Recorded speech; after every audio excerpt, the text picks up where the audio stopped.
Hello and welcome to episode 5 of Catching the Facts, an uncensored view of D1 college football. I'm your host, Dan Sisk. And I'm Schroeder. So we have 5 great games to talk to you guys about today. We have Penn State, Purdue.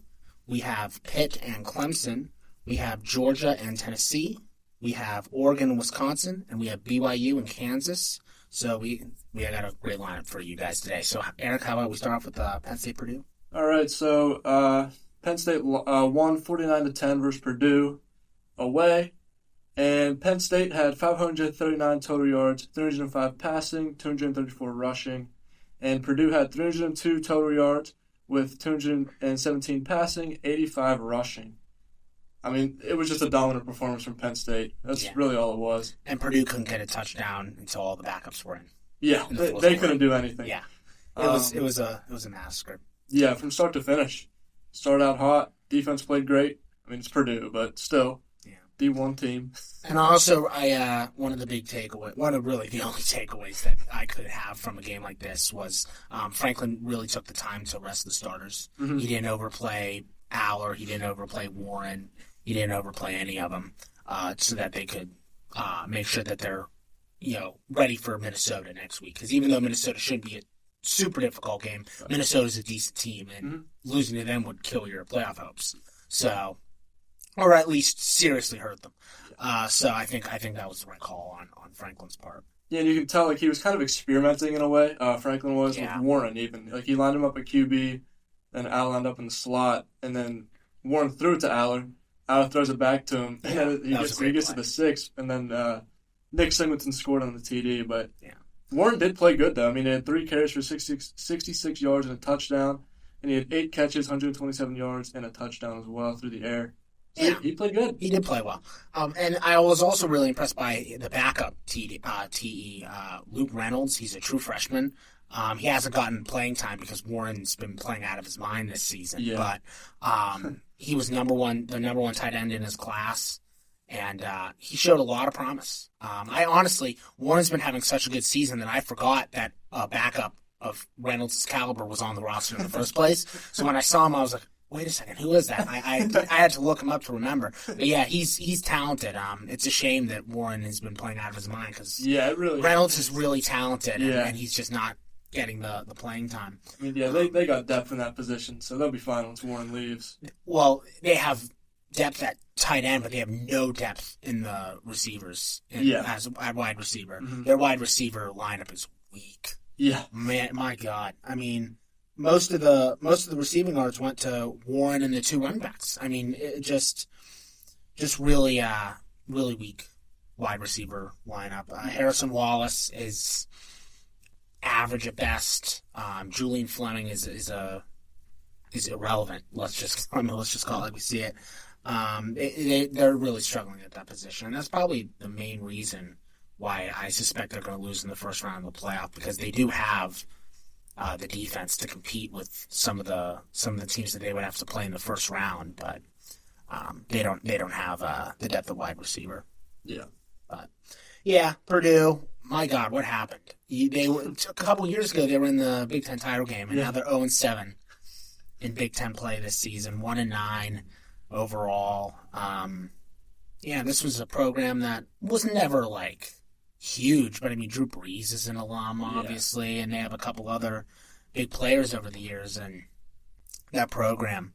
I'll be very curious to see how they progress moving forward with more competition in the conference. Yeah, that's going to be the big trouble, because one of the big, at least in my eyes, one of the big deficits of having the new conference alignment is that a lot of the mid-tier teams in the SEC and Big Ten now have to compete with an obscene amount of top dogs. So, in SEC, we're talking Kentucky, we're talking South Carolina, even though they had a really respectable win last night. It was actually an incredible win.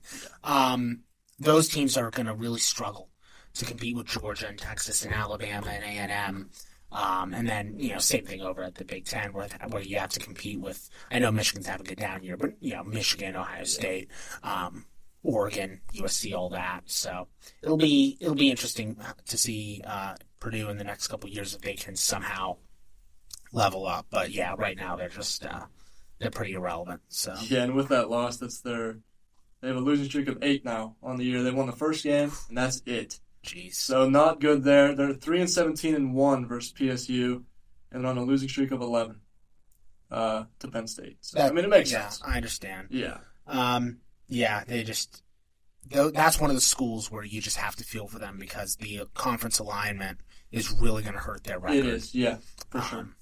But yeah, that's really all I have on Penn State. Yeah, well, I'm more interested in seeing them play Minnesota next week because again, Minnesota, they aren't elite, but they beat at the time a respectable USC team. They beat Illinois on the road, and Illinois is decent. They don't have awful wins on their resume exclusively. They have a couple decent wins. So, again, I suspect Penn State should win that game, but it's not going to be a cakewalk. So I'll be interested to see how Penn State plays next week. But this week it was a game. It was an easy one. Yeah. Okay, is that all you got? Yep. Okay, we're moving on to pick Clemson. And Eric, what do you have on that? So Clemson actually wins this game 24-20 away on the road. Clemson had 346 total yards, 288 passing, 58 rushing. Pitt had 438 total yards, 350 passing, 88 rushing. And Pitt's O-line is still not good. Clemson destroyed them. They have 8 sacks total. And the sophomore defensive end, T.J. Parker, getting 4 sacks for the Tigers. That's huge. Amazing. That's 4 sacks. Great game.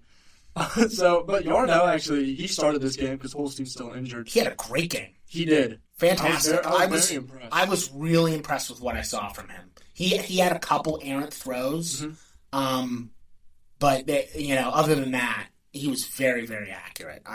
He had a great game. Yeah, even though he was getting killed back there with those 8 sacks, he still showed great poise. He did. Because Clemson was pressuring him, he was still making good throws, and he was taking hits. He just stood in there. Yarnell did lose that one fumble, but overall, still, it was a really good game. Yeah, for sure. Yeah. He ended the game 34 for 54, 350 yards, 1 TD, 1 interception, and then he also fumbled. That's a good game. A lot of passing though. 54 passes. Yeah, no. They have no running back. Desmond Reed does both. Desmond Reed, he's explosive. He is, but he again, when you're only legit running back is a hybrid receiver and running back, that makes it a little less impressive in my eyes. Right. But man, that second half, how do you choke that? They had in the first half they had 3 straight offside penalties, and then their drive, it was in the fourth quarter when they had to settle for a field goal. Eric, it was one of the most embarrassing things I've ever seen. They had 1st and goal on the 4, and they had a couple penalties. They had a sack on that drive. It was just some of the worst coaching I've ever seen. That team was very undisciplined. They had 15 penalties, I believe, or 16, something like that. Just horribly undisciplined. And again, you guys know that I like laughing at Pitt. The reason I'm not laughing at Pitt is because, they handed that game to Clemson. It's not like It's not like Clemson, bent them over the knee and started slapping them. Pitt had that game, and they just choked it away. And it's largely because of Narduzzi, because Yarnell, as we just talked about, had a really good game, despite the poor line play. And I don't think Holstein would have done much better, to be honest. I don't think so. So, that's a tough loss for Pitt fans. That's worse than getting blown out when you have you're dosing up high on hopium, and then it's just ripped away from you. They had it. They did. They had it. Then Klubnik outruns Donovan McMillan. That play. And the rest of the Pitt defense. Okay, that was funny. Watching the Pitt secondary literally look like a bunch of chickens with their heads cut off when Klubnik ran for that touchdown run.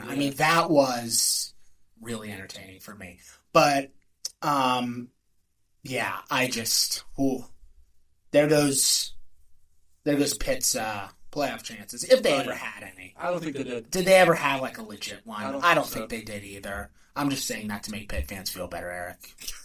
I should have told you that off air.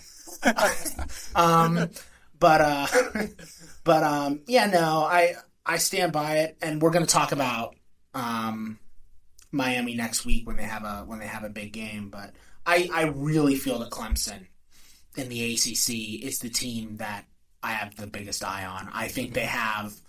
Obviously, they're very inconsistent because their second half was on offense was egregious until the last 5 minutes. But they have the talent. They really do to make a decent splash in the playoff. I don't know if they'll win a game, but it's not going to be a blowout. And I think that's in and of itself impressive, especially considering, remember, Davis Swinney didn't work with the transfer portal. Every player on that roster, he recruited himself out of high school. So that is impressive on Clemson's part. And this was a great road win for them in conference. This was a great road win for them. As for Pitt, I really feel, Eric, that they're on their way to being pretty respectable. But they have work to do. For sure. They're on the right track, but they're not there yet. I agree. Yeah. And then with that win, Clemson moved up to 17 in the AP poll. That's it? Yeah. That's it. Wow. Went from 20. The coaches poll, they moved up higher. Really? The coaches poll, I haven't actually looked at the new AP poll because it came out just earlier today, but I looked at the coaches poll this morning and Clemson was higher. Yeah, I mean, okay, I guess I can understand having Clemson at 17, looking at the teams above. But I suspect, again, I think that right now you're looking at SMU and Miami in their way. And while Clemson probably won't make the title game unless SMU has a big choke, but considering their poise against Boston College last night, I think SMU will make the game. Clemson won't make the title game, but they should be in there. I think they're better than SMU and Miami. I really do. They're good. They're not elite, but they're good. Yeah, I can understand the number 17 placement. I mean, Pitt was unranked. Right. I get it. But yeah, I think Pitt is where we thought they were. They did not get blown out. I mean, I remember I was saying that I thought they would get blown out. I had to eat my words yesterday. Even when I saw I didn't.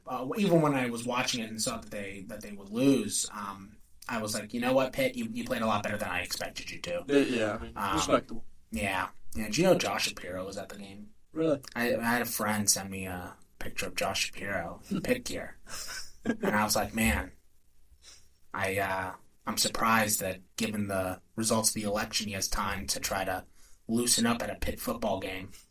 But yeah, that was just fascinating to me. Yeah, that's really all I have to say about Pitt. They didn't play horrible, and honestly, that is a huge accomplishment because I thought that Clemson would just tear their skin off. So good for them. Yep.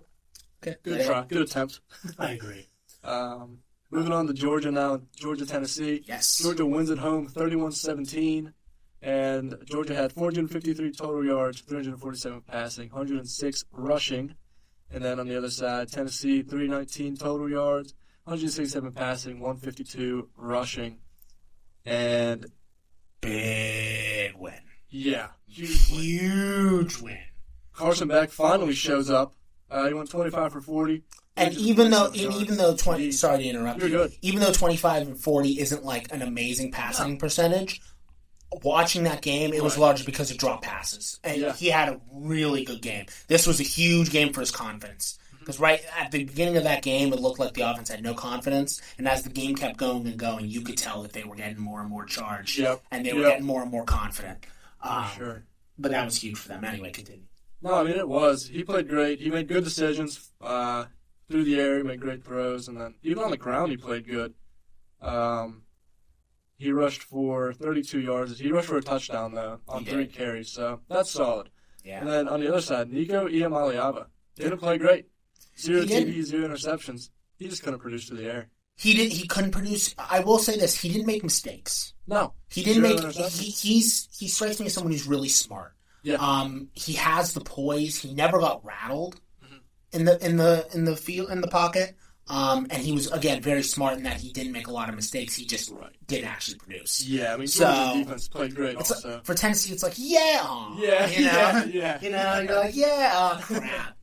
Dylan Sampson had a great game, but you can't have one great performance on offense and expect to beat a team like Georgia. Yeah. So, I mean, they went in tied at the half at 17, and then Georgia just pulls away 31-17 with the win. Yeah, that was a dominant second half. 0 second half points for Tennessee. I mean, you just can't do that versus Dominant Georgia. second half. You just can't. They have I think Tennessee, they fell to 10.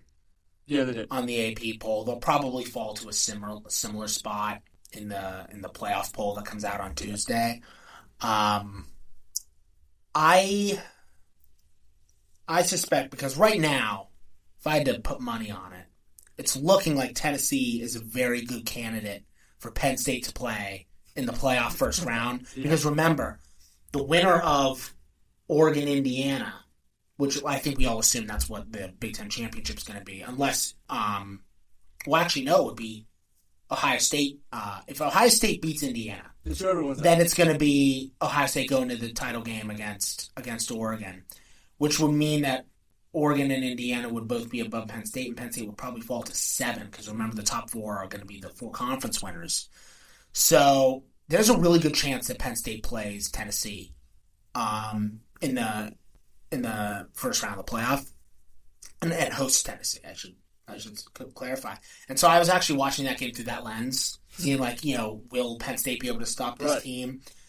And right now, I'm fairly confident. At home, I think Penn State would win that game. Okay. I think they would. I don't think it would be a blowout by any stretch of the imagination. I do think Iamaliava, again, the fact that he didn't have a great game, but he didn't make any mistakes, and that is huge. Especially for a college quarterback who's, I mean, he's, we all assume that they're going to make a ton of mistakes because they are literal children out there. Right. So the fact that he didn't do anything like that is very good for Tennessee. We'll see. I think Tennessee has a really solid roster. Again, Dylan Sampson is a really good player. We'll see how far Tennessee can go. Yeah. Right now, I think they're a really respectable team that would have a good chance in the playoff. As for Georgia, rather, they have the toughest schedule in the entire sport.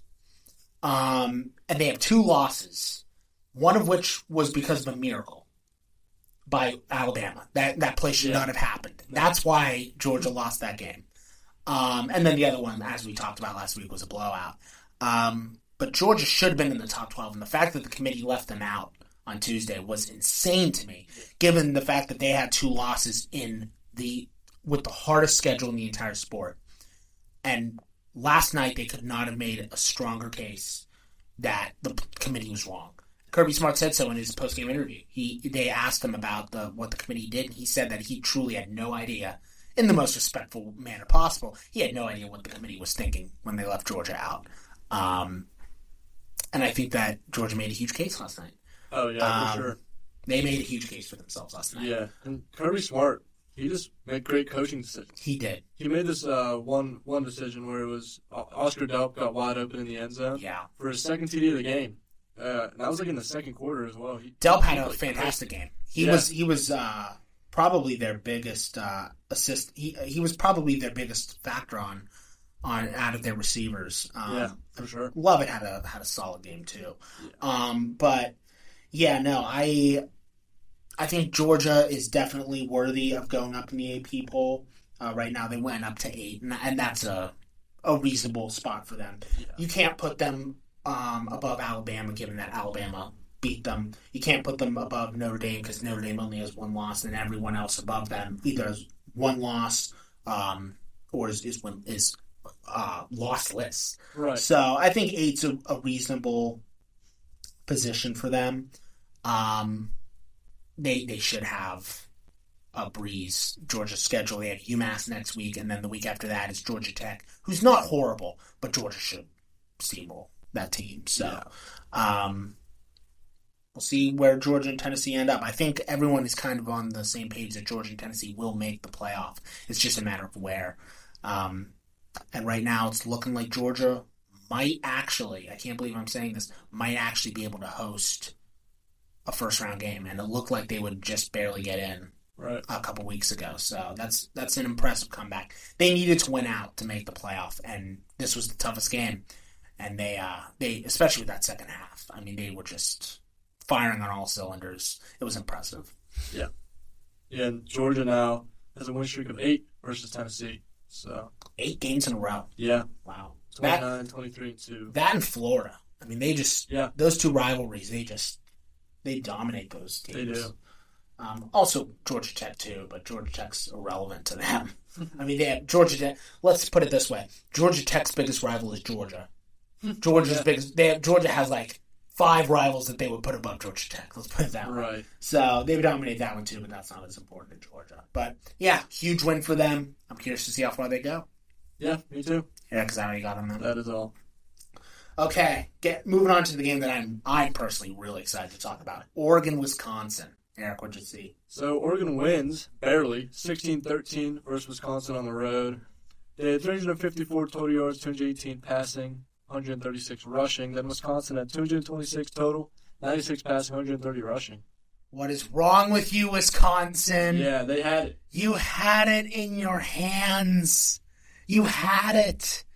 Oh, my God. I was watching that last night, and my heart sank. I didn't even think that... Here's the thing.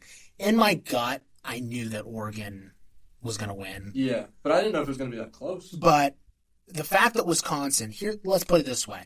Wisconsin, for a half, kept pace with Penn State. But they just peeled over and died. It's not because they weren't talented. They just were not at a point that they could, sustain that kind of performance against a top 10 opponent like Penn State. And that also came with Bo Pribula having his best game so far of his career.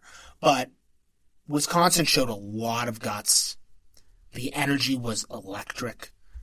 And they had it. They had it. I'll tell you what, their quarterback's trash. Braden Locke, he is so bad. If they have a good quarterback, they win that game. Probably, yeah. Honestly. He was so bad. He did make a good throw to Vinny Anthony, though, to set up a TD. He did. To take the lead in the third. Yes, in the third. And I remember I was watching the game on a split screen with my dad. When he made that throw, I was like, Dad, this quarterback's so bad that a play like that probably qualifies as the best throw he's ever made.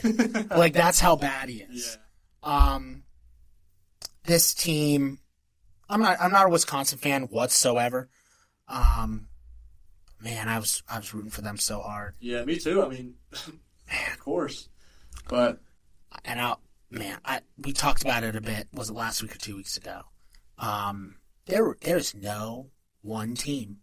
Right, not anymore. It was Oregon. I don't know now. No clue. I mean, they lost to Ohio State because their quarterback slid too late. Yeah. And then this. I mean, that's what's so interesting about this season, Eric. Helping a lot of teams. There is no one team. Right. I feel like the playoff, I suspect, I'm going to go out on a limb. I'm going to say like two. I bet you the championship game will not have a conference champion in it. Okay.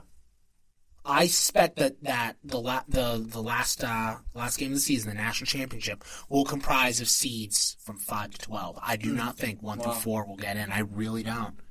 I really feel that there are vulnerable teams. There definitely are.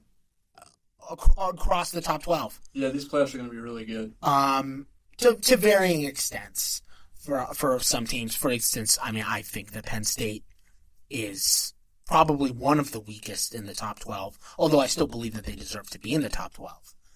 But, I mean, these teams, Texas, we're not going to talk about them this week, but Texas wasn't Teflon against Arkansas. They're just, it's really interesting. Gabriel was okay. Yep. He was fine. They could have won this game by more, but he threw that red zone interception. That red zone interception. When that red zone interception happened, I honestly, again, I never truly believed in Wisconsin, but part of me was like, what if they win this? I mean, they started out so slow, though. Wisconsin did. They had their first down in the second quarter. Yeah. So if they start out like hot, they could have. This game either way could have gone either way. I agree. Just and Jordan James had a great game too. 121 yards rushing with 1 TD. That's fantastic. Yeah. Yeah. If seriously, if Wisconsin has a good quarterback, they win that game. I agree. So if I'm a Wisconsin fan, I'm not livid because look, Luke Fickell just got there, and Luke Fickell has a very spotty track record. Obviously, if you know your history, he was head coach for Ohio State for a season, and then he really struggled there, and then they went and got Urban Meyer. So it took Luke Fickell a long time, and he really redeemed himself with Cincinnati, got Cincinnati to the freaking playoff. He made Cincinnati the number 4 seed. Yeah. And he's clearly struggling, getting back to Power 4 play. Right. But he just got there. He has to take the time to build up the program. But I really feel that with this and the fact that they held pace with Penn State for a half, they're on their way. Yeah. They really are. We were just talking about how some teams in the Big Ten and SEC are going to really struggle with the expanded conference alignment. On paper, Wisconsin should be one of those teams. But I really feel that they're on their way out.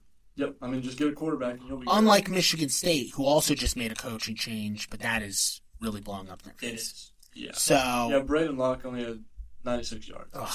He played terrible. At home. Yeah. God. Bad. Inexcusable. But I'm really interested in Wisconsin. But yeah, Oregon guys. It's hard to say that they aren't the best team right now, right? Because they are undefeated, but they are not Teflon. That Ohio State game and now this game, they're really interesting watches. Yeah, for sure. I mean, Dylan Gabriel's good. He is, but he's not elite. Right. He really isn't. He's not Milroe. Yeah. He's not, he's not any of the elite ones. He's really good.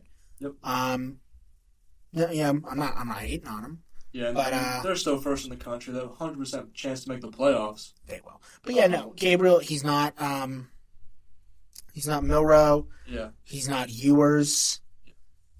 He's not Riley Leonard even. I would put Riley Leonard and Notre Dame above him. But he's he's a good player. And he will get Oregon to the Big Ten title game, and we'll see if he's gonna have to beat Ohio State again, because I suspect Ohio State is going to steamroll Indiana. Okay. That's a prediction. That's a big prediction. I think Ohio State, especially after they just extended Signetti and gave him $64 million. Okay, side note. How do you give Kurt Signetti at Indiana 8 years and $64 million to be the head coach of the Indiana Hoosiers when Indiana has had one good season? One, for the first time in years, and he hasn't even played his toughest opponent yet. They don't play Penn State this year, and they haven't played Ohio State yet. They haven't played an elite opponent, and they're like, we're giving you $64 million. That is ridiculous. My prediction, I think they're going to be on that high, and I think Ohio State's going to go in there. So do you think Indiana's overrated? Oh, I do. Okay. I think Indiana's good. Yeah. And I do think that Signetti deserves Coach of the Year over Dion.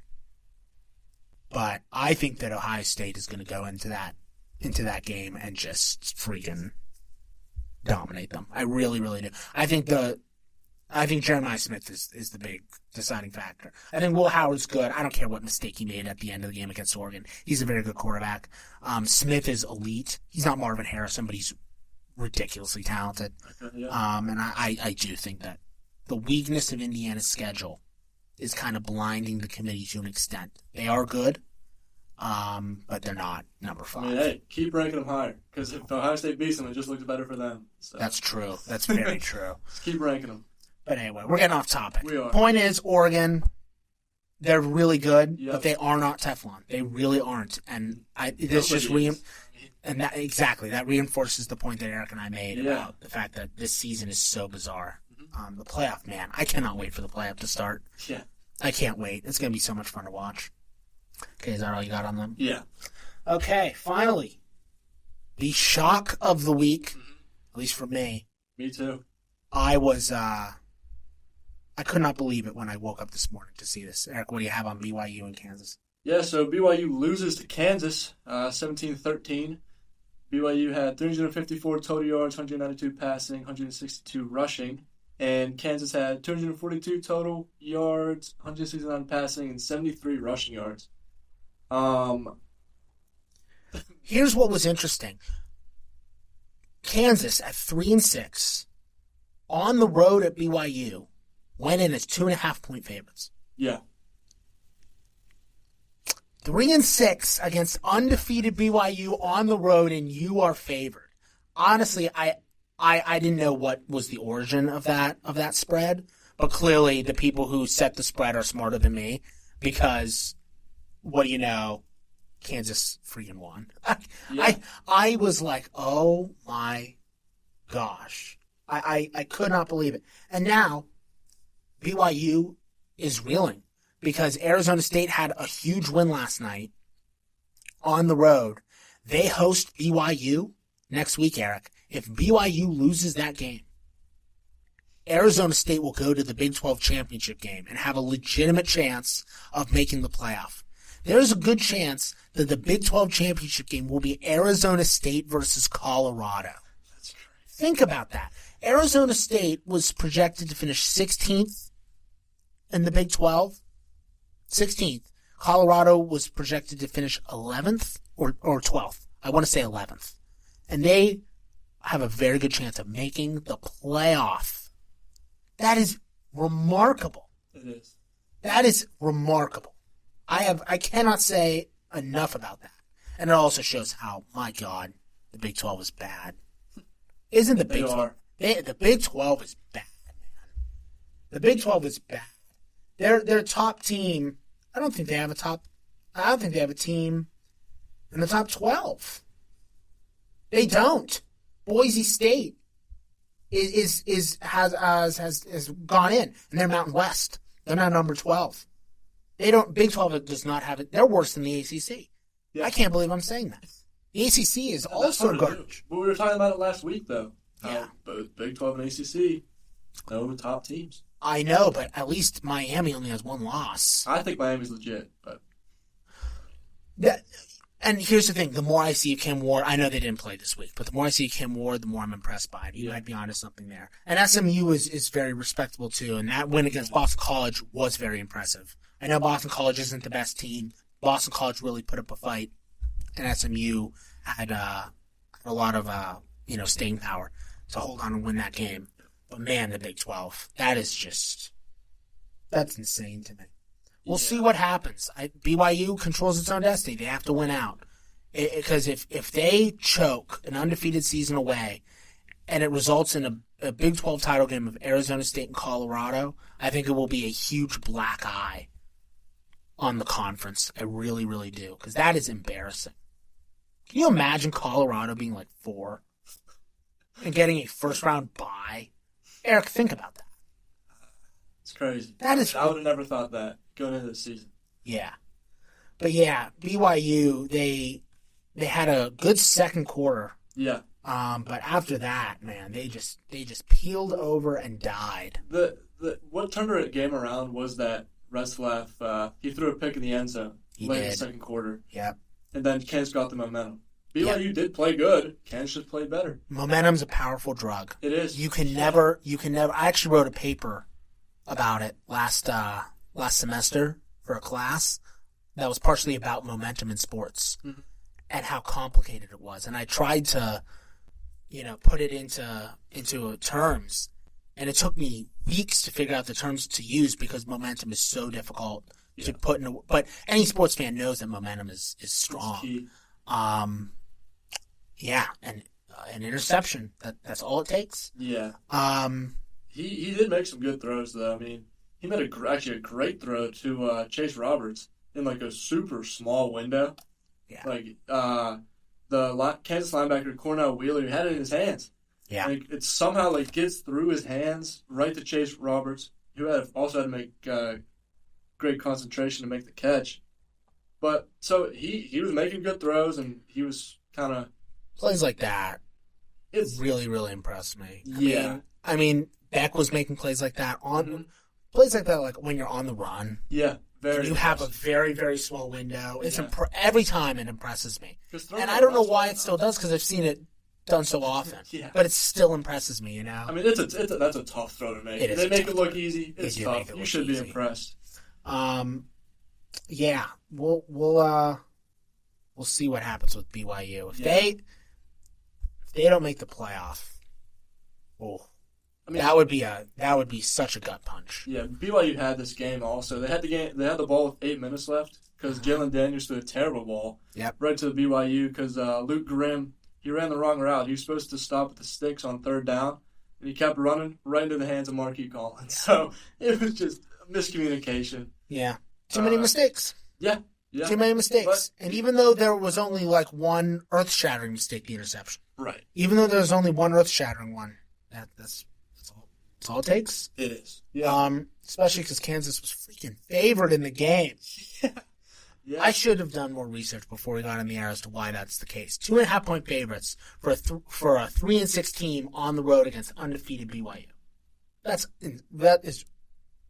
inconceivable to me. Yeah. Well, they did beat them last year. Still, 38. This BYU team is so different. I know it is. From last year's BYU team. Definitely. So we'll see what happens. The Big 12 right now, I think they're reeling. I mean, they might only have one team in the 12, which is so embarrassing. Mm-hmm. But they have no one to blame but themselves. Yeah. BYU said dropped to 12? They fell to 13. Oh, okay. Yeah, so they dropped 6 spots then. Or, excuse me, 14, they fell to 14. Yeah, I'm sorry. I misspoke. They fell to 14.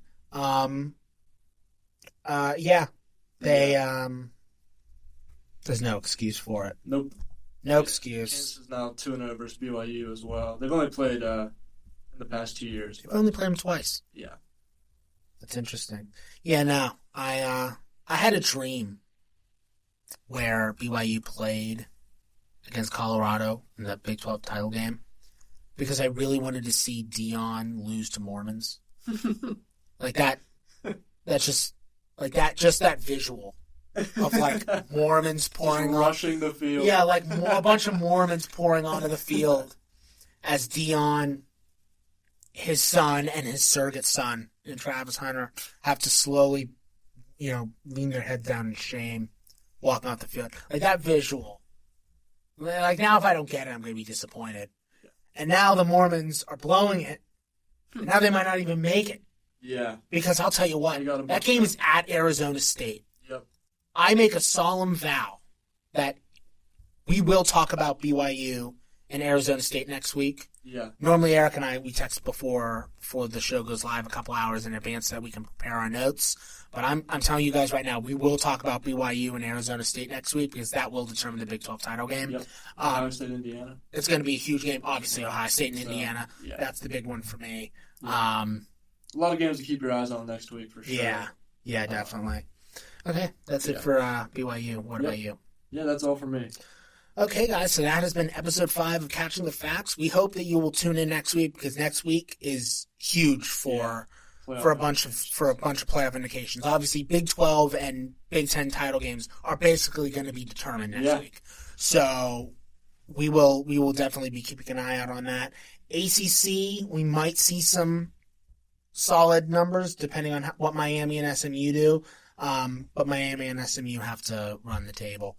Miami should. They don't play anybody. I'm not familiar with who SMU is playing off the top of my head, but I would imagine that game will also be determined next week. So we have a lot to talk about. We can't wait to talk about it next week. Until then, this has been Catching the Facts, an uncensored view of D1 college football, episode 5. I've been your host, Dan Sisk. And I'm Eric Schroeder. And we'll see you then. Hey there, listeners. I'm Matt Boyer, station manager of WSVC Radio. If you like what you're listening to, don't forget to hit the like, subscribe, and hit that bell button to be notified with all of our newest updates. Every day, one of our shows is releasing a new episode. Stick around and stay tuned.